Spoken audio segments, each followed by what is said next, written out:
Hey, welcome to my Hypercar Bahrain lap guide for Le Mans Ultimate. First thing worth mentioning is that since I drove this lap, Le Mans Ultimate had an update where this car's balance of performance was altered, and it's a bit slower now. However, all the braking points and everything I say in this video should be the same. Now, heading down towards the first turn, we're looking for that 150 board. We're going to be braking 1 or 2 car lengths before that. Really hard on the brakes initially. We really want to get the car slowed down. We don't want to go too deep into the turn.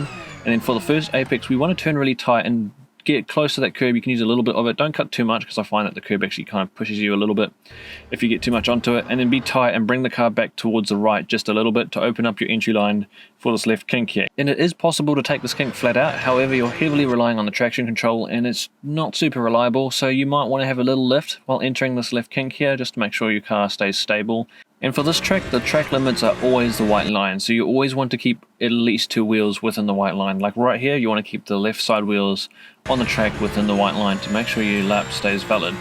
Now, for this next turn, we're looking for a service road on the left side of the track there. You've got it right there. We're going to be braking about car length before that one, quite hard on the brakes initially, and then we're going to make our way towards the apex where we can use the inside curb. Obviously, don't cut too far over it because then you can invalidate the lap. And here the track goes a little bit up and down. You'll lose some grip on exit as the track goes over this crest. Be very careful with your steering and throttle inputs there. Very easy to oversteer or just push the car too wide and go outside the track limit. So now for the next braking point, we're looking for where this curb sticks out, and we're going to be braking around about or just before where that curb's apex is. Making sure we're all the way to the left here, opening up our entry line. And then on the right here, we can dip our right side wheels just a little bit beyond the curb. Don't go too far because then you might bottom out.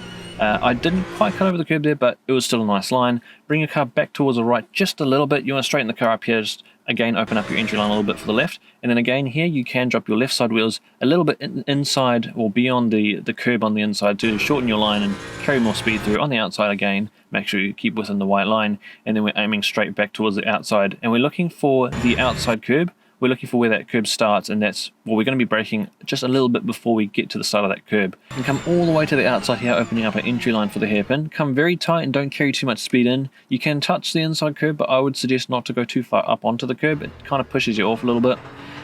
On exit, we can run all the way to the outside curb, but don't spend too much time out here because this curb's very bumpy, and I noticed that it kind of costs you a little bit of exit speed if you stay on it for too long. So come off of that and back to the outside. And we're looking for where this white line goes across the track. We're going to be braking at this white line. If you're not too comfortable with your trail braking, brake a little earlier there because we're going to trail the brakes all the way to the outside here again. And this turn's hard because you can't see the apex.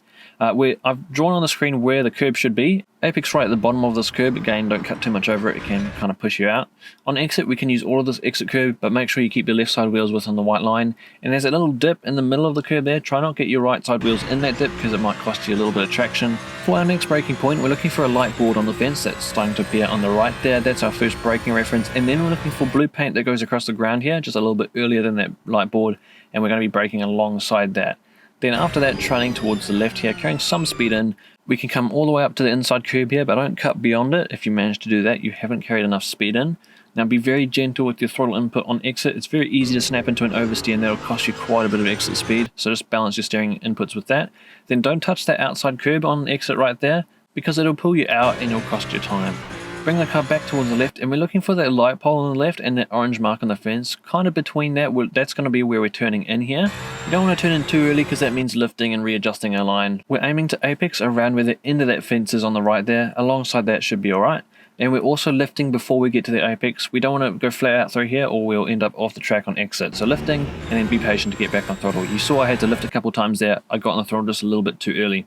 Now here we're looking for that Avis board on the right side there. We're braking 3 or 4 car lengths before we get to that, trailing the brake in. I did carry too much speed in here this time. I slightly missed the apex here, but come all the way to the inside curb here. Don't cut beyond it. That'll unstabilize the car a bit.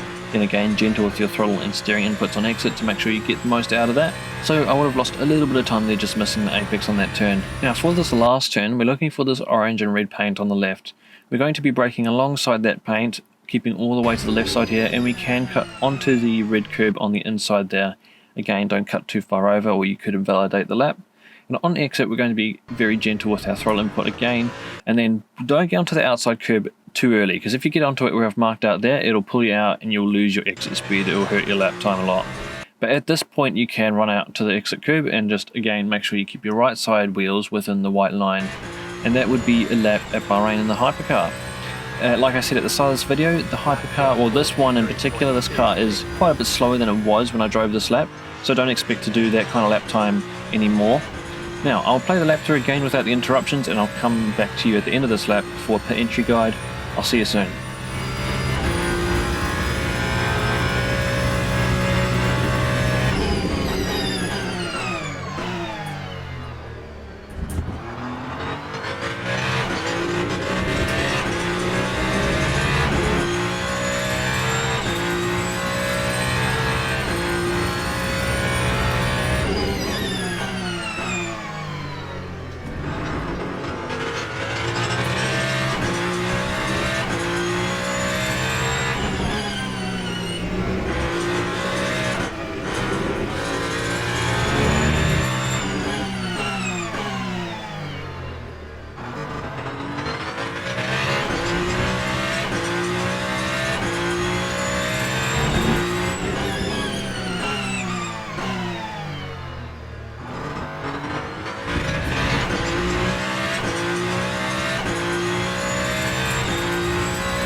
For the pit entry here, there's no super obvious braking reference, but we're going to look for these buildings or structures on the right side. So there's that white building that I've marked out on the screen here on the right, and there's also that black structure in the distance. We're going to be braking about halfway between those, hard on the brakes, trailing it so that we don't lock up, and then we're at 60 k's per hour by the line. That one's not super clean. I like having really clear braking references. In that case, we don't really have any, so that's about the best that I've got marked out, those two structures on the right.